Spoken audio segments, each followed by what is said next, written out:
Welcome to our first week of writing the personal essay. I'm Amy Bloom, and I'm going to be your guide, your mentor, your teacher, and maybe your Sherpa as we go up and down the valleys and the mountains of writing the personal essay, which is to memoir, it seems to me, as short story is to novel. It is the distillation of both an experience and an expression of your voice. And this week we're going to focus on how we can begin and how we can continue. And our first help in this project will be this wonderful book, Old Friend from Far Away, which helps us take a look at some great personal essays and also how you begin to think about your voice, your goal, and what it is that you want to express. And as Joseph Conrad once said, you don't want to let words get in the way of what you're trying to say. In other words, you don't want to edit yourself before you begin. You don't want to come up with arguments for why what you wish to say is not of interest. Our goal is to find a way for you to tell the stories that matter to you and create sentences and a structure that makes them of interest to your reader. Because the goal here with the personal essay is the way in which it is not writing in a journal, it is writing to be read.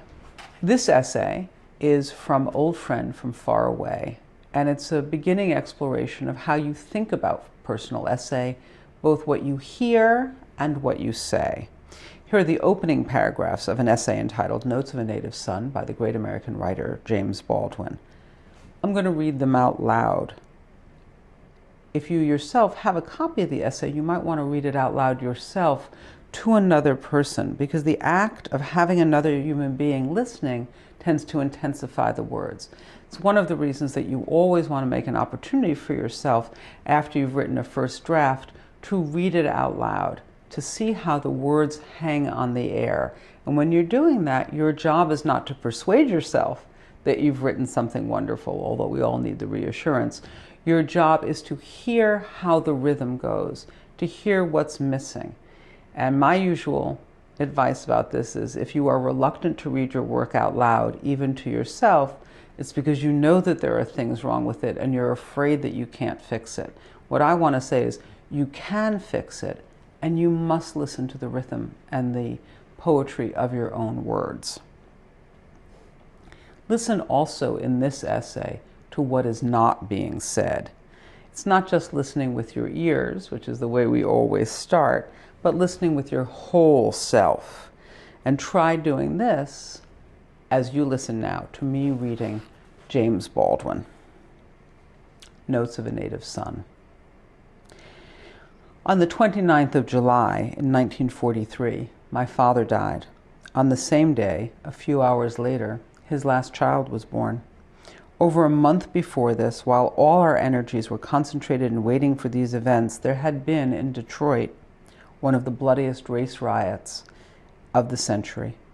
A few hours after my father's funeral, while he lay in state in the Undertaker's Chapel, a race riot broke out in Harlem. On the morning of the 3rd of August, we drove my father to the graveyard through a wilderness of smashed plate glass.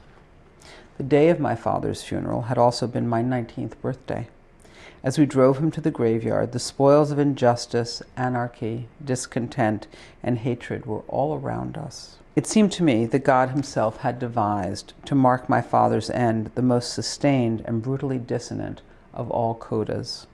And it seemed to me, too, that the violence which rose all about us as my father left the world had been devised as a corrective for the pride of his eldest son. I had declined to believe in that apocalypse which had been central to my father's vision. Very well, life seemed to be saying, here is something that will certainly pass for an apocalypse until the real thing comes along. And I had inclined to be contemptuous of my father for the conditions of his life, for the condition of our lives. When his life had ended, I began to wonder about that life, and also, in a new way, to be apprehensive about my own. You see how we open up this world, which is not only Baldwin's feelings about his father, the most personal kind of revelation, but also the world in which these feelings are expressing themselves. Nothing is happening in a vacuum. The big, the epic, the political, is completely woven in with the personal, the modest, the painful. I had not known my father very well. We had got on badly, partly because we shared, in our different fashions, the vice of stubborn pride. When he was dead, I realized that I had hardly ever spoken to him. When he had been dead a long time, I began to wish I had. It seems typical of life in America, where opportunities, real and fancied, are thicker than anywhere else on the globe, that the second generation has no time to talk to the first. No one, including my father, seems to have known exactly how old he was, but his mother had been born during slavery. He was of the first generation of free men. He, along with thousands of other Negroes, came north after 1919, and I was part of that generation which had never seen the landscape of what Negroes sometimes call the old country. He was, I think, very handsome.